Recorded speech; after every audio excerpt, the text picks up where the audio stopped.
Greetings from the home of Super Bowl 46. The status of loyal opposition imposes on those out of power some serious responsibilities: to show respect for the presidency and its occupant, to express agreement where it exists. Republicans tonight salute our president, for instance, for his aggressive pursuit of the murderers of 9/11 and for bravely backing long overdue changes in public education. I personally would add to that list admiration for the strong family commitment that he and the First Lady have displayed to a nation sorely needing such examples. On these evenings, presidents naturally seek to find the sunny side of our national condition. But when President Obama claims that the state of our union is anything but grave, he must know in his heart that this is not true. The president did not cause the economic and fiscal crises that continue in America tonight, but he was elected on a promise to fix them, and he cannot claim that the last 3 years have made things anything but worse. The percentage of Americans with a job is at the lowest in decades. 1 in 5 men of prime working age and nearly half of all persons under 30 did not go to work today.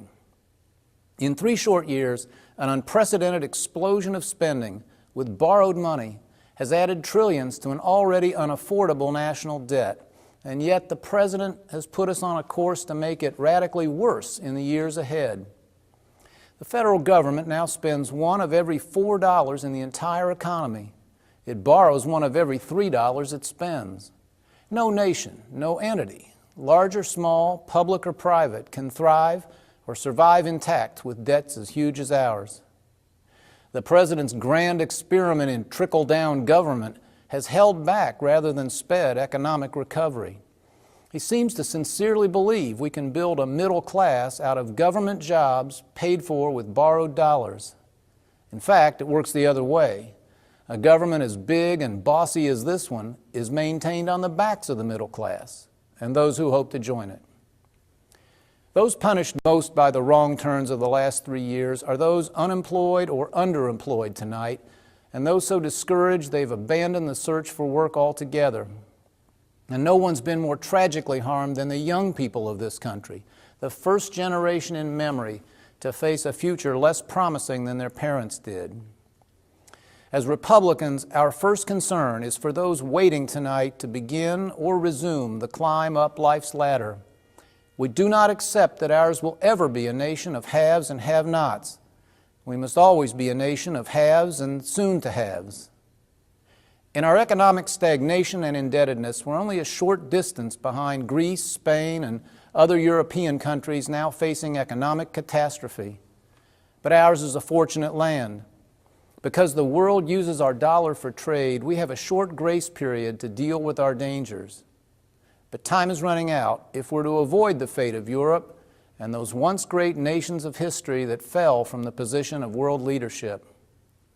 So 2012 is a year of true opportunity, maybe our last, to restore an America of hope and upward mobility and greater equality. The challenges aren't matters of ideology or party preference. The problems are simply mathematical, and the answers are purely practical.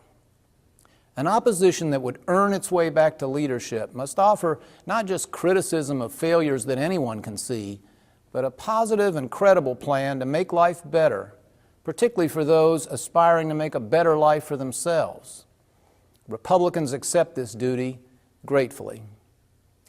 The roots back to an America of promise and to a solvent America that can pay its bills and protect its vulnerable start in the same place. The only way up for those suffering tonight, and the only way out of the dead end of debt into which we've driven, is a private economy that begins to grow and create jobs, real jobs, at a much faster rate than today. Contrary to the president's constant disparagement of people in business, it's one of the noblest of human pursuits. The late Steve Jobs, what a fitting name he had, created more of them than all those stimulus dollars the president borrowed and blew. Out here in Indiana, when a business person asks me what he can do for our state, I say, first, make money. Be successful. If you make a profit, you'll have something left to hire someone else and some to donate to the good causes we love. The extremism that stifles the development of homegrown energy or cancels a perfectly safe pipeline that would employ tens of thousands, or jacks up consumer utility bills for no improvement in either human health or world temperature, is a pro-poverty policy. It must be replaced by a passionate pro-growth approach that breaks all ties and calls all close ones in favor of private sector jobs that restore opportunity for all and generate the public revenues to pay our bills. That means a dramatically simpler tax system of fewer loopholes and lower rates, a pause in the mindless piling on of expensive new regulations that devour dollars that otherwise could be used to hire somebody. It means maximizing on the new domestic energy technologies that are the best break our economy's gotten in years. There's a second item on our national must-do list. We must unite to save the safety net. Medicare and Social Security have served us well, and that must continue. But after half and 3/4 of a century, respectively, it's not surprising they need some repairs. We can preserve them unchanged and untouched for those now in or near retirement, but we must fashion a new, affordable safety net so future Americans are protected too. Decades ago, for instance, we could afford to send millionaires pension checks and pay medical bills for even the wealthiest among us. Now we can't, so the dollars we have should be devoted to those who need them most.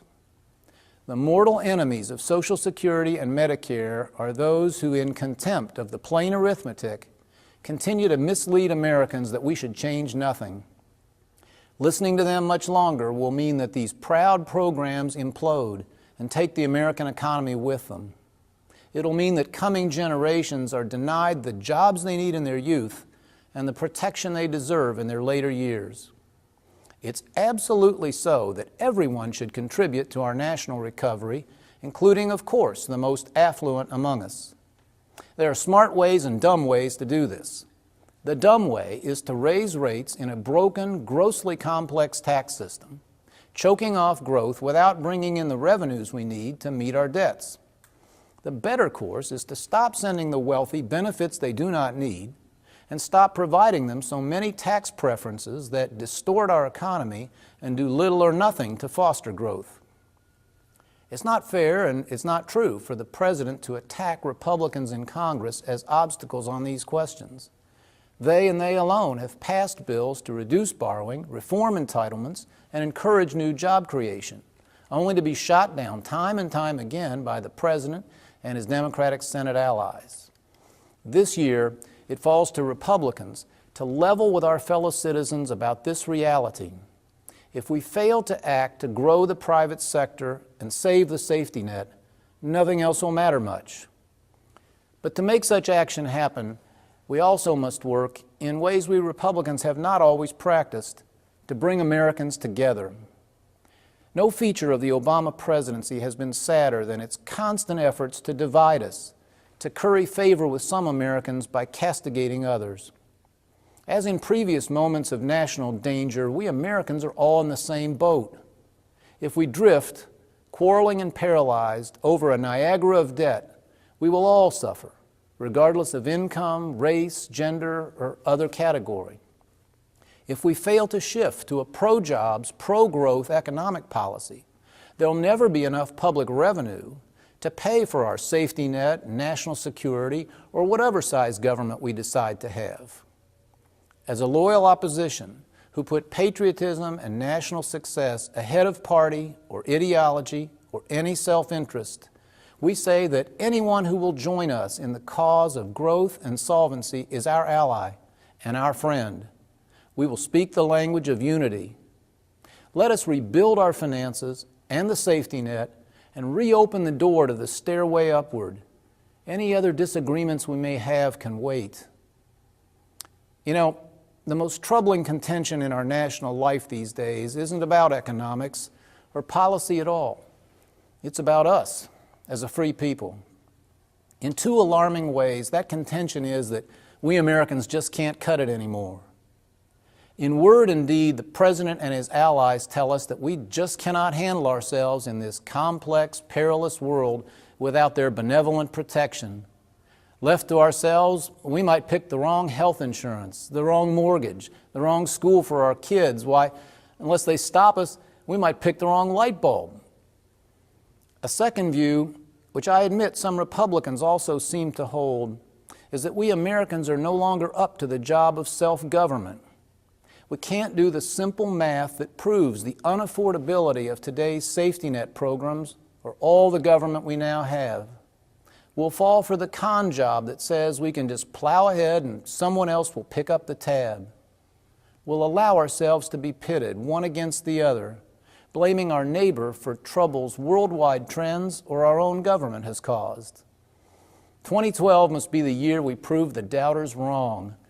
The year we strike out boldly, not merely to avert national bankruptcy, but to say to a new generation that America is still the world's premier land of opportunity. Republicans will speak for those who believe in the dignity and capacity of the individual citizen, who believe that government is meant to serve the people rather than supervise them, who trust Americans enough to tell them the plain truth about the fix we are in and to lay before them a specific, credible program of change big enough to meet the emergency we are facing.